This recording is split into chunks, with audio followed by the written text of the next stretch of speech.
ওম নমঃ শিবায়। আজকের মহাবাক্যের তারিখ 18 এপ্রিল 1968। আজ্ঞাকারী বাচ্চারা, পড়ার সাথে কখনো অভিমান করা উচিত নয়। ব্রাহ্মণীদের সাথে অভিমান করা যেন বাবার সাথেই অভিমান করা। এমনও বাচ্চা রয়েছে এরপরে সেন্টারে আসেই না, বিগড়ে যায়। যদিও এমন কেউ থাকেও, তোমাদের তো মুরলি শোনাই কাজ না। আচ্ছা, ব্রাহ্মণীর সাথে কথা বলতে ভালো না লাগে তো শান্তিতে মুরলি শুনে চলে যাওয়া উচিত। অভিমান করা উচিত নয়, নম্বর অনুযায়ী তো হয় না। ওম নমঃ শিবায়। আজকাল সকাল 4টে থেকে 5টা পর্যন্ত যোগের ক্লাস হয়। বাবাও এসে সার্চ লাইট দিয়ে থাকেন, ড্রিল শেখান। এখন হলো জ্ঞানের ক্লাস, সেটা ছিল যোগের ক্লাস। যোগ কোনটা অনেক ভালোভাবে বুঝতে হয়, কারণ অনেক মানুষ হঠ যোগে ফেঁসে রয়েছে। হঠ যোগী মানুষই শেখায়।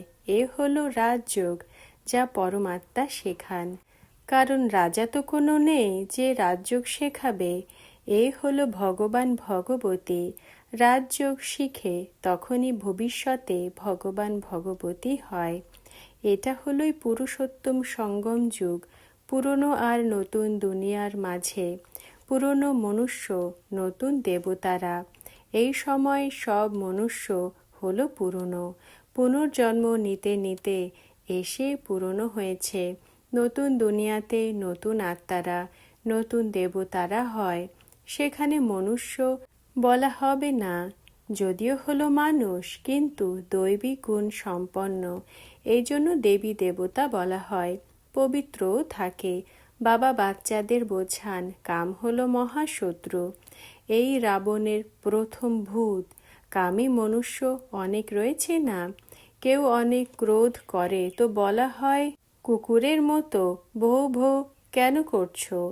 তো হলো বড় শত্রু। লোভ মোহর জন্য ভৌ ভৌ বলা হবে না। মানুষের মধ্যে সায়েন্সের অনেক অহংকার রয়েছে।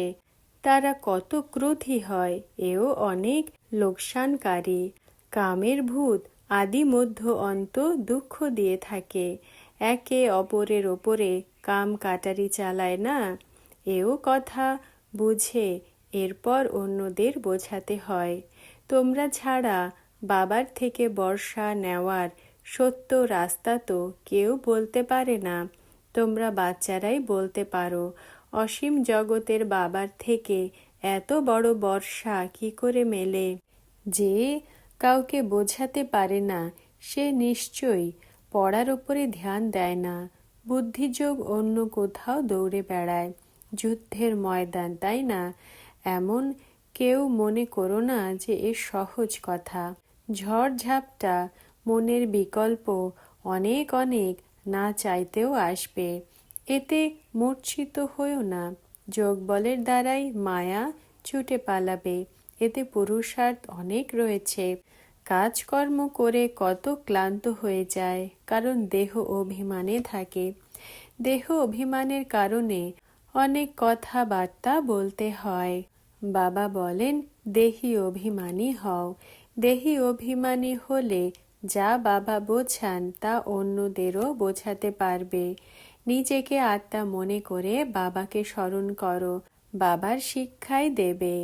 বহির্মুখী হওয়া উচিত নয়, অন্তর্মুখী হতে হয়। যদিও বহির্মুখী হতেও হয়, যতটা সময় মেলে চেষ্টা করে অন্তর্মুখী হতে হয়। তাহলেই পাপ কাটবে, না হলে তো পাপ কাটবে না, উচ্চ পদও প্রাপ্ত করতে পারবে না। জন্ম জন্মান্তরের পাপ মাথার ওপর রয়েছে। সব থেকে বেশি পাপ সঙ্গমযোগী ব্রাহ্মণদের হয়। এতেও নম্বর অনুযায়ী হয়। যে অনেক উচ্চ হয় সেই আবার অনেক নিচও হয়।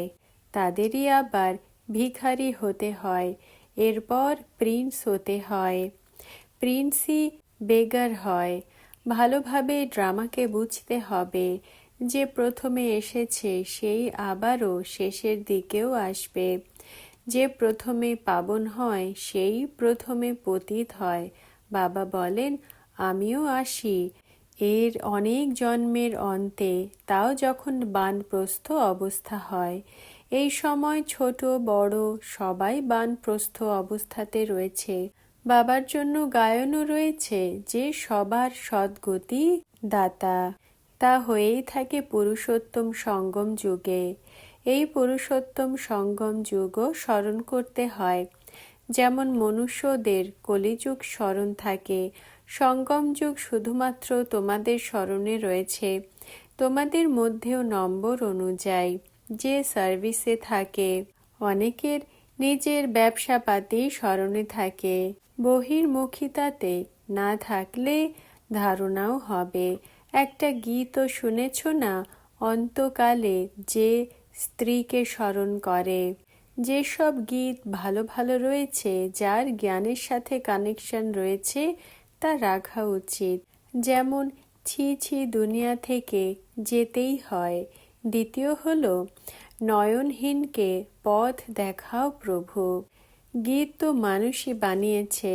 যাদের এই সঙ্গম যুগের কোনো কিছুই জানা নেই, এই সময় এখন অন্ধ না, যখন প্রভু আসবে তখনই সবাইকে রাস্তা বলে দেবেন। একজনকে তো বলবেন না। এ হলো তার শিব শক্তি সেনা। আজকাল মুম্বাইতে এক শক্তি সেনা বের হয়েছে, কারণ আজকাল তো অনেক লোক দেখানো রয়েছে না।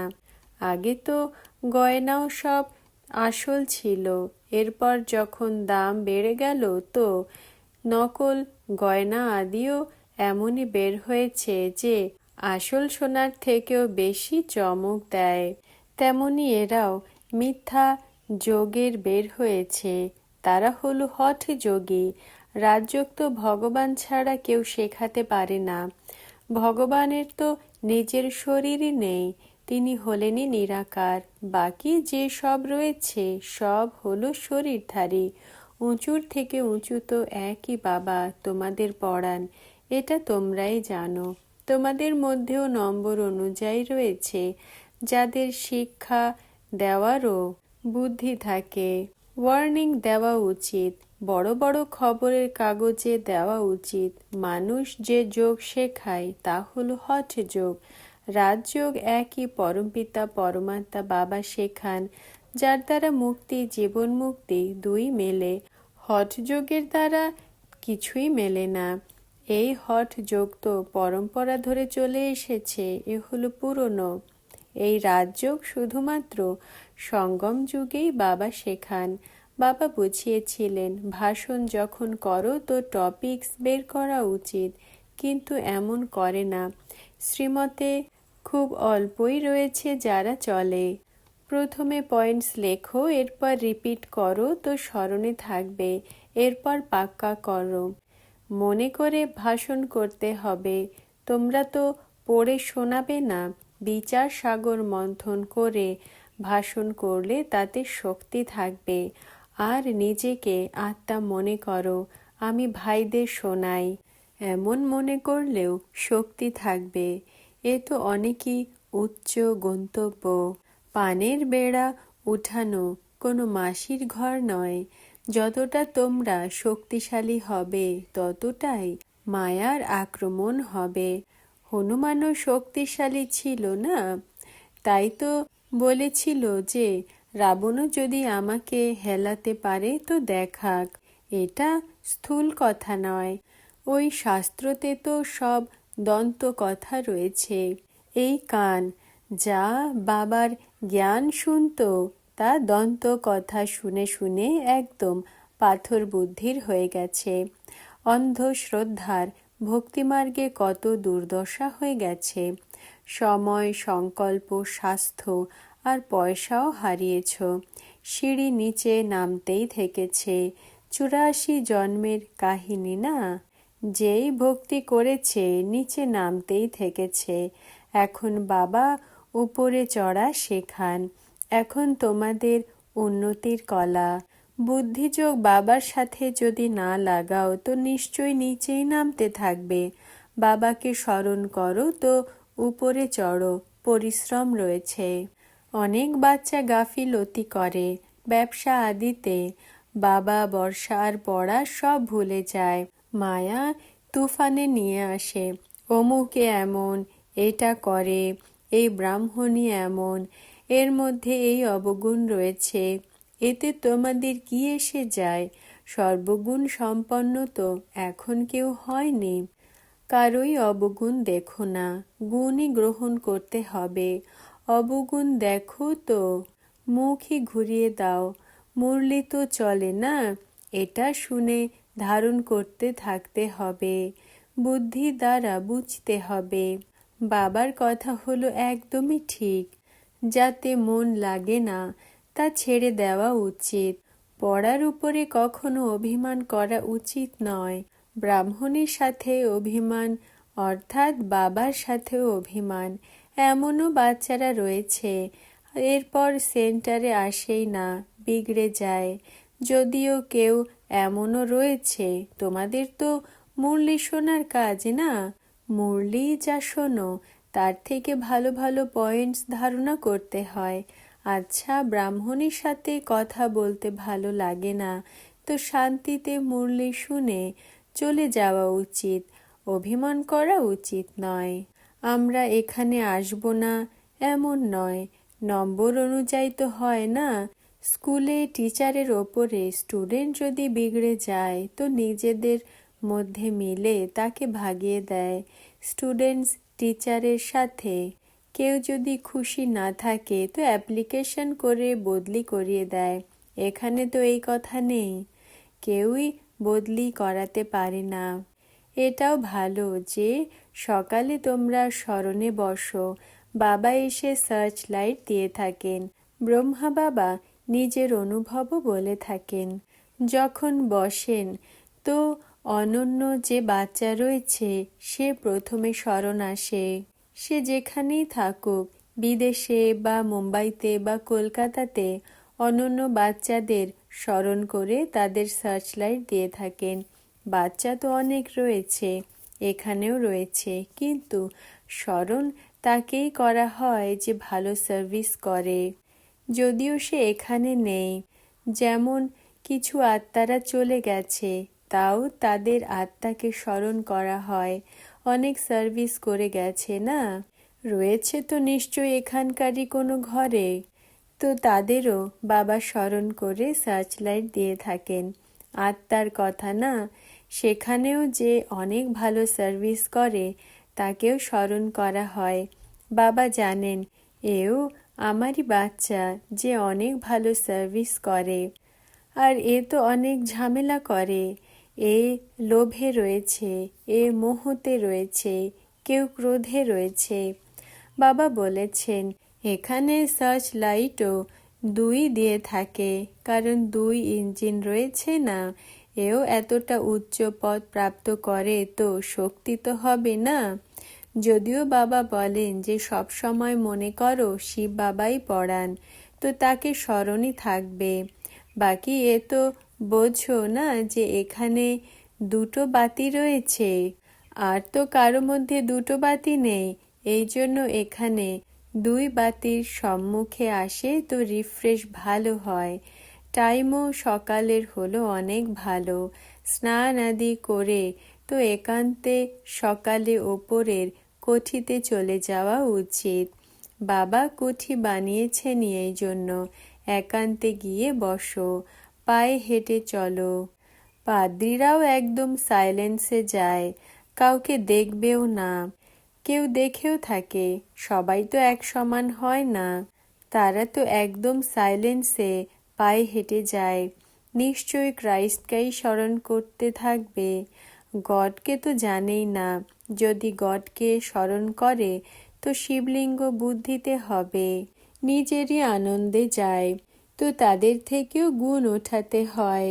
দত্তাত্রেয় সবার থেকে গুণ ওঠাতো না, একেরই উদাহরণ দেওয়া হয়। তোমরা বাচ্চারাও দত্তাত্রেয় হলে নম্বর অনুযায়ী। বাইরে যাবে তো যেন অসুর, বাদরকেই দেখবে। এই জন্য এই কুঠির হলো অনেক ভালো। একান্তে গিয়ে পরিভ্রমণ করো, যতটা চাও উপার্জন করতে পারো। এখানে তো ব্যবসা আদি কিছুই নেই। টাইমও একদমই আলাদা রয়েছে, 4টের সময়। বাইরে তো সকালে বেরোতেও ভয় লাগে, এখানে তো ভয়ের কোনো কথাই নেই। ঘরেই বসে রয়েছ, পাহারাও রয়েছে, যজ্ঞে পাহারাও দিতে হয়। কোনো জিনিস পাপাত্তা না নিয়ে যায়, কারণ যজ্ঞের এক একটা কড়ি হলো অনেক দামি। এই জন্য সেফটি ফার্স্ট। এখানে তো কেউ আসবে না, মাতারা রয়েছে না, জানে যে এখানে গয়না আদি কিছুই নেই, এই জন্য এখান থেকে কিছুই মিলতে পারে না। মন্দিরও নেই যে গয়না আদি ওঠাতে পারে। আজকাল চুরি তো সব জায়গায় হয়, বিদেশেও পুরনো জিনিসের চুরি করে নিয়ে যায়। এই দুনিয়াই হলো একদমই ডার্টি। তো সকালে একটা ক্লাস হয় এভার হেলদি হওয়ার, আর এরপর এটা হলো এভার ওয়েলদি হওয়ার। বাবাকে স্মরণও করতে হয়, বিচার সাগর মন্থনও করতে হয়। বাবাকে স্মরণ করবে তো বর্ষাও স্মরণে আসবে। এই যুক্তি হলো অনেক সহজ। যেমন বাবা হলেন বীজ রূপ, ঝাড়ের আদি মধ্য অন্তকে জানেন। তোমাদেরও হলো এই কাজ। বীজকে স্মরণ করবে তো পবিত্র হবে, চক্রকে স্মরণ করবে তো ধন মিলবে, চক্রবর্তী রাজা হবে। রাজা বিকর্ম আর রাজা বিকর্মাজিত, দুটো সম্বত রয়েছে না, মিক্স করে দিয়েছে। রাবণ আসে তো বিকর্ম সম্বত শুরু হয়, ডেট বদলে যায়। এটা চলে 1 থেকে 2500 বছর, এরপর 2500 বছর থেকে 5000 বছর। ভারতবাসীদের তো নিজেদেরই ধর্মেরই জানা নেই। এটা একই ধর্ম রয়েছে যে নিজের ধর্মকেই ভুলে গেছে, অধর্মী হয়ে যায়, নিজের ধর্ম আর ধর্ম স্থাপককে ভুলে যায়। তোমরা বোঝাতে পারো আর্য সমাজ কবে থেকে শুরু হয়েছে? আর্য উন্নত ছিল সত্য যুগে, অনার্য হলো অনুন্নত এখন কলিযুগে। এখন তোমরা আবারও আর্য হও, বাবা এসে উন্নত করেন। এখন তোমাদের বুদ্ধিতে তো সমস্ত চক্র রয়েছে। যারা ভালো পুরুষার্থী হয় নিজেরাই জানে, অন্যদেরও রাস্তা বলে থাকে। বাবা তো হলেনই গরিবের বন্ধু। গ্রামের অধিবাসীদেরও ওঠাতে হয়, চিত্র তো রয়েছে, চিত্রর রোল উঠাও। 6টা চিত্রই যথেষ্ট। 84 চক্রের একটাই চিত্র হয় ভালো, এতে সব ক্লিয়ার লেখা রয়েছে। কিন্তু মায়া এমন প্রবল যে একদম শেষ করে দেয়, বাবাকে ভুলিয়ে দেয়। এখানে তো 2 লাইট হলো একত্রিত, এক বাবার এক এনার, দুজনই শক্তিশালী, কিন্তু এ বলে একই শক্তিশালী লাইটকে ধরো। এও হলো পুরুষার্থী না? সব বাচ্চারাই এখানে ছুটে আসে, বোঝে যে ডাবল লাইট রয়েছে। বাবা সম্মুখে বসে শোনান, গায়নও রয়েছে। তারই সাথে মেলা, খেলা, খাওয়া, বসা। এমনও নয় যে এখানেই বসে যেতে হয়, খুব বেশি হলে 7 দিন ব্যাস। হ্যাঁ, দেখো যে কেউ অনেক সার্ভিসেবল রয়েছে, ভালো শখ রয়েছে, তো কিছুদিন আরও থাকতে পারে। না হলে তো সিজনে এমন বসিয়ে দিলে তো অনেকেই একসাথে চলে আসবে। ড্রামার প্ল্যান অনুসারে সব কিছুই হতে থাকে। তোমরা বাচ্চাদের আন্তরিক খুশি অনেক হওয়া উচিত। এই আন্তরিক খুশি হয় নিজের সমান বানানোর, পড়াতেও হয় প্রজা বানাবে, তখনই তো রাজা হবে। পাসপোর্টও তো চাই। বাবার থেকে কেউ প্রশ্ন করলে তো বাবা ঝট করে বলে দেবেন। নিজের চেহারা তো দেখো যে আমার মধ্যে কি অবগুণ রয়েছে। কেউ তো বোঝেই না যে নিজের মধ্যে কি অবগুণ রয়েছে। এতে স্তুতি, নিন্দা আদি সব কিছু সহন করতে হয়। নিজের স্মরণের নেশাতে থাকতে হয়। আচ্ছা, আত্মিক বাচ্চাদের স্মরণ, স্নেহ আর নমস্কার। আজকের বরদান: বাপ সমান মাস্টার সাগর ভব। ব্যাখ্যা: যেমন বাবা জ্ঞানের সাগর, শান্তির সাগর, প্রেমের সাগর, তোমরা বাচ্চারা কি নিজেদেরকে বাবার সমান মাস্টার সাগর অনুভব করো? সাগরের বিশেষত্ব কি হয়? যত ঢেউ ততই শান্ত।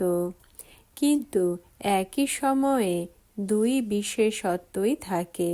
তেমনি বাবার সমান বাচ্চাদেরও এই বিশেষত্ব রয়েছে যে বাইরে থেকে স্মৃতিস্বরূপ আর অন্তরে সমর্থি স্বরূপ।